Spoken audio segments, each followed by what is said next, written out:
October 8th, 2024. This is the S&P 500 E Futures Mini on the 2000 tick chart using NinjaTrader 8. This is what the chart looked like today. I didn't find this blue up channel until later, but even then it didn't really help me set up for any trades. It looked like it was just kind of one big push up, very gradual, a horizontal consolidation, a slight sell off, and then a second leg up. Volume and volatility were very slow today. I didn't see and find very many setups, but I did manage to take 2 trades. And out of the 2, I think there was only like maybe 4 that I actually marked as trades.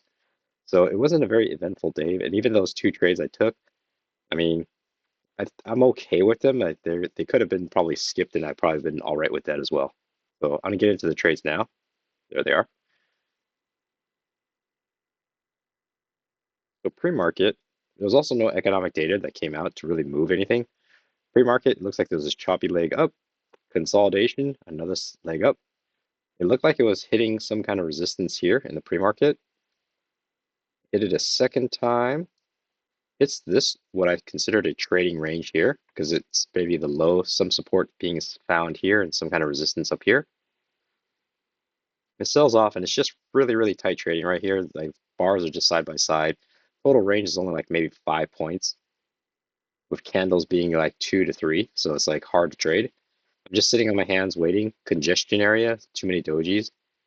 Floats up, breaks out of the pre-market high. Starts moving up when I thought it was this green up channel. Keep in mind this blue up channel doesn't exist yet to help guide. I drew it in later. Kind of consolidates. You don't really get any clean second entries. Moves down. I have a new high, first entry long. Technically, I have a second entry long here, but this isn't a very clean setup. Broke below the EMA, closed below the EMA. Then you do have a second entry long here, but it just seems really iffy and dicey. I drew this orange down channel because it looked like it was obeying this as as a resistance. And this is actually where I found and took my first trade. This is a new low. It's a first entry short, second entry short. Here, the second entry short technically hasn't failed yet, so I haven't done anything. But here, during the life of this candle, it broke and it was hovering above, breaking above this. Then toward the last of the 2000 ticks, when it was counting down, it broke above, came back. That's where I entered. I entered 1 tick above here because I felt like it's a break of this orange down channel, made 1 attempt down. Maybe it's going to make a second attempt, but during the life of this, I thought there was enough to push up and maybe come back down. I was playing with the idea of maybe this green up channel might be in play, and this yellow up channel doesn't exist yet. There was a trend line here at that point, and this is neutral. So here it clearly failed second entry short, but this is also very tight trading, so I didn't really get a runner out of it. So you can see I got my 1 point target profit, and then it came back down and took me out at break even. So I look back at this in hindsight, and it wasn't really the best setup because it's below the EMA. This yellow up channel isn't confirmed yet. This green up channel may or may not be in play. So it was just more of a risky trade, something I should probably have just, better have left it alone. Then prices move up, breaks out of this green up channel. I don't know why this spike happened, but it happened on several charts, not just the futures chart. Kind of hits the top, comes back down. This is just choppy with no real economic data. You have a new high here. It's a first entry long pullback. Technically, you have a second entry long here, but it doesn't feel like a very safe setup. EMA is horizontal. And if you saw it as one leg up and it break and tested the low, so you might be thinking downtrend has played out. The subsequent follow-up bars, there's a lot of tail up here. So they also close below the 50% mark of these bars. So it doesn't really give you that much confidence on a reversal or a continuation upwards. If anything, this yellow trend channel is in play now because it looked like it touched nicely up here, pretty nicely down here. So you're thinking it actually might come back down and touch this. I was actually looking for a second leg, 1 leg down, 2 attempts up, kind of glazing over this little spike here. 1 attempt, pull back, second attempt. So I was actually looking for a second measured move down. But it doesn't quite do that till it gets about here. So now it's 2 clear measured legs, 1 leg down, 2 attempts up, a second leg down. I saw this as a support, and I saw it as a potential fail breakout. I think it was actually a little bit higher previously. I had it up to here. And I was playing with the idea of a possible range, which is this guy. So I saw it as a failed breakout. Then I saw this higher low setup. It's a new high, first entry long pullback, second entry long. Technically, you have a third entry long, but the way I saw it was one leg down, two legs up, another push down, another leg up, and it created a higher low here. I like the higher low because it ticked one bar, one tick below, and then closed up strongly. You could debate that it's right at the EMA, but I felt like with this kind of momentum, there's probably enough to get me a quick 1 point scalp.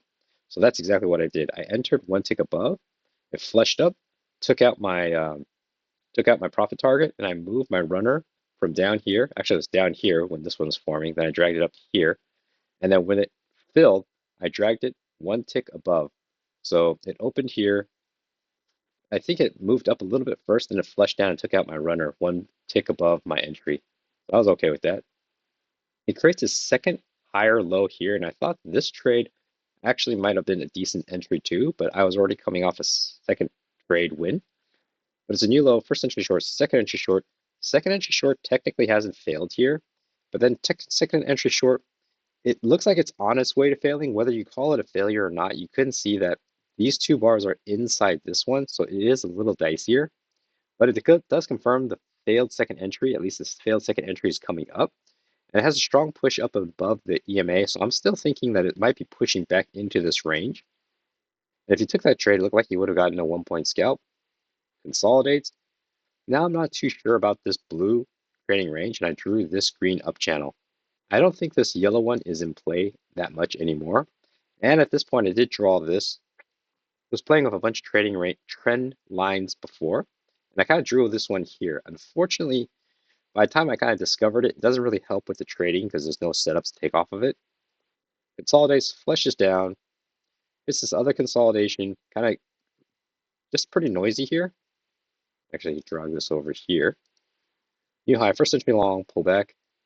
You kind of have a second entry long here, but it's far from the EMA. It's kind of far from everything, and it doesn't even have a good signal bar for failure. Pushes down. Again, throughout this area, you're getting these small bodies, big tails. So it just kind of gives me a little bit of caution. Drops around, gets noisy. It starts moving up. You do have a second entry long here. New high, first entry long, second entry long. This second entry long, I needed a better signal bar because I did like that it was bouncing off the EMA. But there's too much tail up here. So it closes pretty much at the half to lower half of the bar. Pushes up. I find this green up channel, and I'm just watching and waiting for a clean setup. Technically, you have a double top high. You do have a first entry long, second entry long, but this is also a pretty bad signal bar. Spikes up. You have an overshoot here, so I'm expecting another overshoot here. So it's a first entry long pullback, second entry long, and it doesn't come back. It just keeps going up. I found a higher low here, but this one I considered an almost trade mainly because you have a new high, first entry long, second entry long. You have a decent setup higher low that engulfs this previous candle. The thing I didn't like was it's hitting or it's getting close to this potential resistance area. This is also the high of day. So it could be finding some kind of a lot of sellers stacked up here. So it could push up and then flush. It could come up, touch it, and flush down. It could end up being a fail breakout. And so I'm thinking I see a fail breakout here, but I'm not so sure it's going to flush down at this point because the EMA is starting to be turned bullish, or turn to have a bullish bias.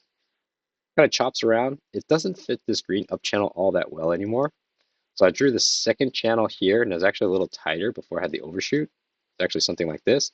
Had an overshoot, kept drifting up, cut sideways. So now it's just confusing price action, but it's also toward the end of the day. So I'm not really going to be striving to try to take any trades because you have a new high, first entry long, second entry long, or you can see this as just kind of one big leg, which is what I did. But again, this is already really late in the day that I wasn't even consider taking a trade. But I saw this as one leg down, first attempt up, maybe a second attempt up here with potential multiple tests here. But again, in another time of day, this might have been worth considering. If you saw this kind of in the middle of the day, then you're thinking clearly there's a bullish bias. Decent signal bar for a second entry long or a higher low. But this is at 12:53, which means there's only 7 minutes left. You can see in the last 7 minutes just kind of gets choppy with a reasonably nice downtrend, but it's just too late to try to take any trades at that point. So it's kind of how I saw the setups today. It was a slow day. There was only really four setups that I marked. One of them was an almost one, and then the other two I actually took. This one probably could have been skipped, and this one was zoomed in. This one was so-so because I trusted the failed breakout and the range and support a little bit more, while this one was just a little more iffy. So kind of how I saw it. Hopefully things pick up because it's just been not just today, but the last few days, trading has been really slow, and there hasn't been I well hasn't been that many opportunities that I found for myself to be safe. So hopefully that was helpful.